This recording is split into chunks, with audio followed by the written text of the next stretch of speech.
আমাদের যারা দেখেছেন ঊর্ধ্বতন কর্তৃপক্ষ যারা এসছেন তাদের মুখ থেকে কিন্তু আমরা এর কোনো সদুত্ত পাইনি।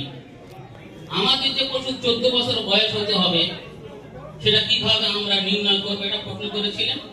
দ্বিতীয়টা, যদি সরকারি যেখানে কসাইখানা সেখানে যেতে হয়, আমাদের গ্রামাঞ্চলে আমরা কোথায় কসাইখানা পাবো, তাহলে আমরা কোথায় করবো, এটা একটা প্রশ্ন। দ্বিতীয় কথা হলো, যে সমস্ত পশুর ক্ষেত্রে নিষেধ করা হয়নি সেই পশুগুলোকে আমরা কোথায় জবাই করবো, এক্ষেত্রে কোনো সদুত্তর নেই, কোনো আমাদের নির্দেশ দেওয়া হয়নি।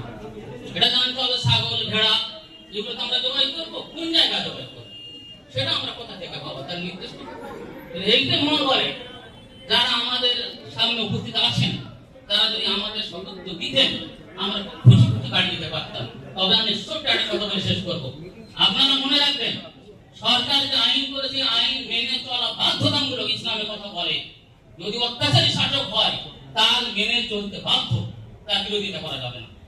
আমাদের নির্দেশ মানবো, কেউ উশৃঙ্খল হবো না, কিন্তু কথা হলো এটাই যে নির্দেশ মানতে গেলে তারও একটা নিয়ম কানুন থাকে, সেটা আমরা পেলাম না। কিন্তু আমি প্রত্যেকের কাছে আবেদন করবো, আমরা কেউ গরু কোরবানি করবো না,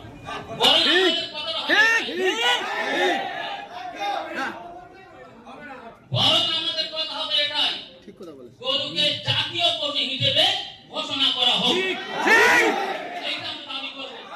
আমি জানি এতটুকু, আমাদের ভারতবর্ষে 10টা জায়গা আছে যেখানে সরকারের পক্ষ থেকে গরু কিল করা হয় এবং বিদেশে সেগুলো যা পাঠানো হয়। ভারত এখন বর্তমান বিশ্বের 1 নম্বরে। আমরা চাচ্ছি এটা মুসলমান গরু জবাই করবে না বিশ্বে, কিন্তু আরো যারা করছেন তাদের বন্ধ করা হোক। উত্তরপ্রদেশে একটা 1200 বিঘে জায়গার কিলখানা করা আমার কাছে রিপোর্ট আছে। সেই জায়গায় দৈনন্দিন 50,000 গরু হত্যা করা হয়। কত আফসোস লাগে এটা। কেন এটা হবে? সর্বতভাবে গরু একেবারে নিষেধ করে দেওয়া হোক, কোন মুসলমান যেন গরু হত্যা না করে, অপরাধ বলে মনে করুক, আর আমরা এটাকে জাতীয় পশু হিসেবে মানতে চাই। এটাই